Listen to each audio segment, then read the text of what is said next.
y'all doing this morning? I wanted to do a quick live.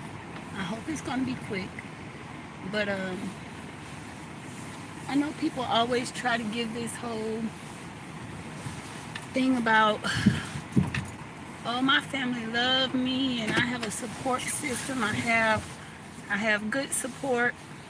See, well, I'm here to give a different view. Um, it's rough when you're going through cancer and people who you have poured into, loved on, been there for them in their time of need. It's very difficult to see the very people um, turn their backs on you. It's very difficult to watch people around you talk about you and criticize you and take from you like you're already gone, like you've already passed on, even though medicine has come such a long way. And a few years ago I would not be this far, I could say that much. But it really, having cancer has really taught me that everybody don't have your best interests at heart. Everybody does not want to see you beat this, especially if they have any hidden jealousies, grudges, disdains for you, especially if they have life insurance on you. Let's talk about it. Nobody wants to talk about that. Nobody wants to touch that subject, but let's talk about it. Let's talk about how people treat you when you get diagnosed with cancer and they start to talk to you as their old lives yesterday. Just to kind of keep my mind busy. And I appreciate you for having some videos up that I could just run through back to back, because I was really having a tough time yesterday being lonely, and that's what I'm doing this live on today. Going through health issues, and sometimes people don't like to talk about it, but I'm going to talk about it. Sometimes it gets hard when you start to realize that people are quick to kind of shut you out, and people are quick to feel like, oh, you're okay with being in that back room by yourself all day, all night. Oh, she'll be fine, or he'll be fine, whatever, long as I just check on them every 8-9 hours or something. But it gets really, really lonely when I tell you guys, and I'm just being honest because it needs to be said, because I said in the beginning that I was going to share my full journey as much as I can share. So I'm going to be as honest as possible when I say this, and I'm not in any way trying to bash anybody. It's so hard going through this and not have a shoulder to lean on. It's so hard going through this and not having a spouse. I have a spouse, but not having a spouse that has empathy or some type of emotional attachment where they could see that I'm hurting or sad or going through. Y'all, when I tell y'all, I have not received a genuine hug, kiss on the forehead, no type of, we in this together, I love you. I haven't received that since I was in the hospital for them 40 days.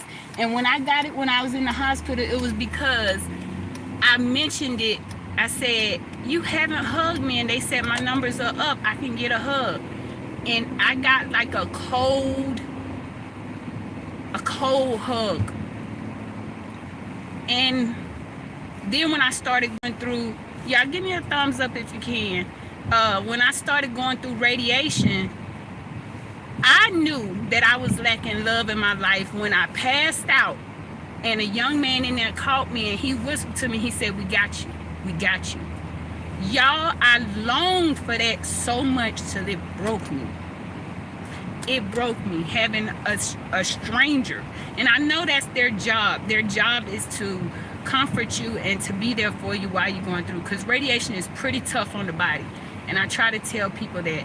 And my family is so used to just being able to treat me and do me any kind of way that they feel like I can endure whatever, and they just, it's almost like they just waiting for me to go, waiting for me to pass. And that is such a hurting feeling, to sit back being sick, being tired, being drained, and watch people around me like they're waiting for me to go. It's so hard watching people steal from me right up under my nose, take paperwork that I have in my room like I'm non-existent, like they're already planning to do documents or something. Well, I just want to talk to the people who are realistic, because like I said, I know some people get on here and they fake the funk and be like, oh, my support system's strong. With everybody don't have that. Everybody don't have that support system. Everybody don't have somebody in their life that's gonna be there for them always. And if you guys have really been paying attention, then I know you probably peeped some stuff. My husband is hardly ever around. Even when I was in the hospital for them 40 days, I may mention that my husband came up there, maybe 4 or 5 times. And when he did, it was real cold. It was real like, I'm just up here to bring you something to eat. And then leave. I have family members, not just him. I have family members that are okay with me just like crying out saying, I'm lonely, I'm hurting, I'm tired, I'm drained, this chemo is really tough on me. And they feel like I'm tough. She'll be alright. She'll be alright. Sometimes they'll even tell me, you'll be alright. That's so hurting to know when you're going through radiation and chemo and transplant that you're watching the very people that you have given tea to just because they got a cough, nurse their leg because they've broken their leg, been there for them when they was in the hospital, going up there to be by their side when in the hospital, praying for people and just loving on people. I always just have been that type of person where I just, not to say I'm better than nobody or nothing like that, I just have it inside of me where I don't like to see people that I love hurting. And it's really disheartening to know that the very people that I would never want to see hurt, it will bring tears to me. It will break me to see people that I love hurting. To sit back in the bed, riddled with pain. I mean, bones hurting, aching. Nobody knows what it feels like to have leukemia and start going through treatment for leukemia. That stuff has to attack your inner bone. It has to attack your inner bone. Good morning, boss lady Denise. I can't see everybody's name. Wellness with Frugal Mama. I'm sorry, y'all, but I'm a little emotional today. Wellness with Frugal Mama, I caught some of your videos yesterday too. I was trying to keep myself in high spirits because some things were said to me that really, really hurt me. And I sit in my room all day, all night by myself. And it's that cliche of black woman strong. She got this. Or if I voice, hey y'all, I'm not feeling it. I'm tired. I'm lonely. I'm just feeling depressed. Just want to argue. You just want to fight. You just want an argument. That hurts me to my core that I cannot voice. I can't voice how I really feel. And it hurts me even more because I've witnessed this giving birth. When I gave birth to my last set of twins, I kept saying, something ain't right, I'm hurting, something ain't right, I'm hurting. And I eventually had a heart attack after I had my boys. And then the doctors came and just told me, oh, you had a medical emergency, but everything is okay now. I didn't find out until I was diagnosed with this last time around with AML, with leukemia. I didn't find out until then. They went back doing a whole history search of my health and where did it go wrong and why wasn't it found out before and everything. And they came and told me, in December of 2021, ma'am, you had a heart attack. I kept telling them I did not feel right. I kept telling them I said, I feel hot all over from the inside out. I just feel like something is not right. Somebody help me. I put the babies down in their bassinet and I said, please, somebody help me. I feel hot all over. I need some water or something. And I just kept begging for help. So that was in the medical field. So now to have that from family where they feel like, oh, if she says she's hurting or drained or not feeling good, it's okay for me to keep nitpicking on her. It's okay for me to keep blaming her for everything. It's okay for me, because I'm a caregiver, so it's okay for me to complain about her. It's okay for me. Y'all, I take care of myself. I take care of myself. The truth is out there. As y'all can see, I'm driving. I take care of myself. I had to drive myself to my mom's house in the morning so that she could take me to my doctor's appointment. I have been taking care of myself this entire time. I cook for myself. I clean for myself. I'm not supposed to be cleaning because of the dust particles. Yeah, I take care of myself. And to have people around me that act as if me saying, hey, I'm lonely, I'm tired, I need a partner. I'm wrong for that. I'm asking for too much. But when you're going through radiation and chemo and transplant, it takes everything out of you. And I'm just being honest when I tell y'all, I have not been allowed to feel sick. I have not been allowed to feel the pain. I have not been allowed to feel the grief. Every time I get a moment where I'm like, y'all, I'm just not feeling good. I'm feeling out of it. I'm feeling drained. I'm feeling done for. I'm just complaining. So I, in turn, have to go back to the old me. In my childhood years, I always have had to defend myself. That's why I was such a tomboy. I learned early on, growing up in the hood that I grew up in, that I had to toughen up and toughen up quick, because it was going to be a long, hard road for me. I was a skinny little black girl with long pigtails. I had to learn quick. You got to defend yourself and you got to take care of yourself. So now this is a full circle now. I'm fighting cancer and I've been trying to put on a happy face. I've been trying to dance, smile, be happy. Y'all, I be on y'all YouTube channels all the time because I be bored, lonely, sad. It's a lot. I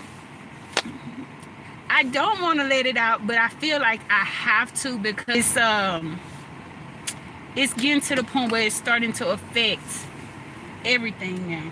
It's starting to affect everything now. But I just want to be transparent with y'all and let y'all know that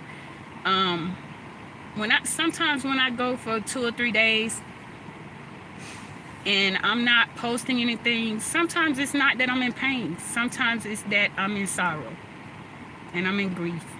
And I just can't believe my eyes. Having cancer has taught me that sometimes the main people that you pour into, you will think that you have just been the best that you could be. You can cook for people, you can clean for people, you could be there for people when they're sick, you can hold people's hand when they're scared to do something, you can talk them up and say, you got this, hold your head up, girl, whatever. And the same people that you build up, once they feel like they are up and you are down, those will be the same people that will glorify in your moment where they think you are in demise. They will thank you. They will talk about you. They will tell other people that you're difficult, and you're really you might just say something like, I'm hungry and I don't feel like getting up to fix anything to eat. All of a sudden now you're difficult. So now they make you feel bad for saying that you're hungry and you're drained. There are people in the world like that, where they will see you're going through cancer. I never would have thought in a million years that the people around me would be so vindictive and so disloyal when they think it's the end of me. There are a few people around me, a sprinkle of people around me that I know without a doubt in my mind that they want me to beat this.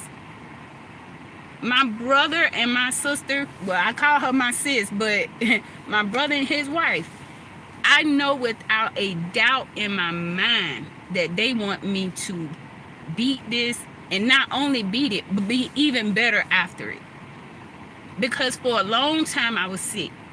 For a long time, y'all, I was sick. When I was working security, I was sick so much, but I was still working double shifts because I was trying to toughen it out, fight my way through it. Even though I felt like my hips was always hurting, my ribs was always hurting, I was in so much pain. And then I would get home and still try to fix the kids something to eat, try to clean the house, try to do everything I could do to be that perfect wife and mom, only to get slapped in the face later. I wish I had it like some people where, you know, they have somebody in their life that will be their voice if something happens, or if you get so sick to the point where you need somebody to speak for you.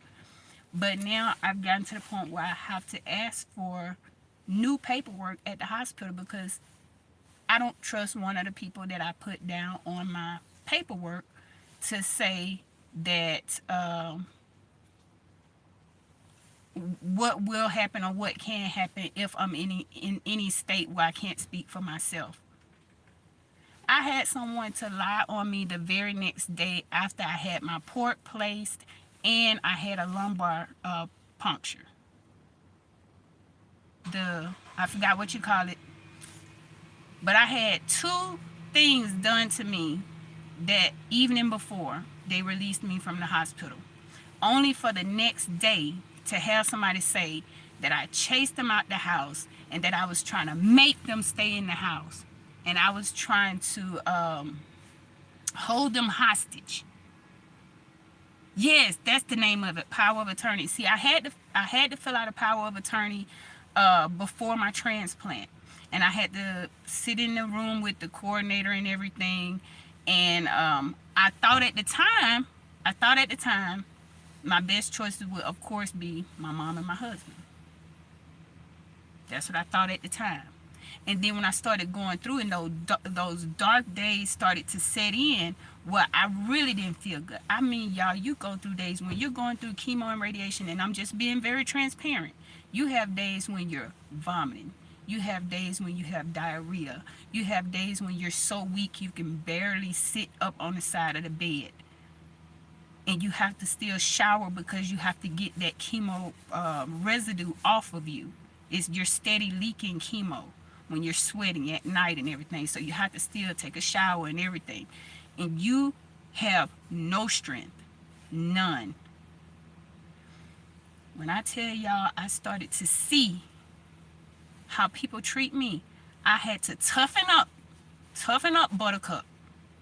And I had to put a smile on my face. And that's why now I'm trying to grow my YouTube channel, because I have learned also that when people feel like they dangle that carrot over you and they are the provider, they have the money, and they know that you had to stop working years ago because you were sick, they will use it against you. I advise anybody out there who is in a relationship or any situation where you know without a doubt in your mind that,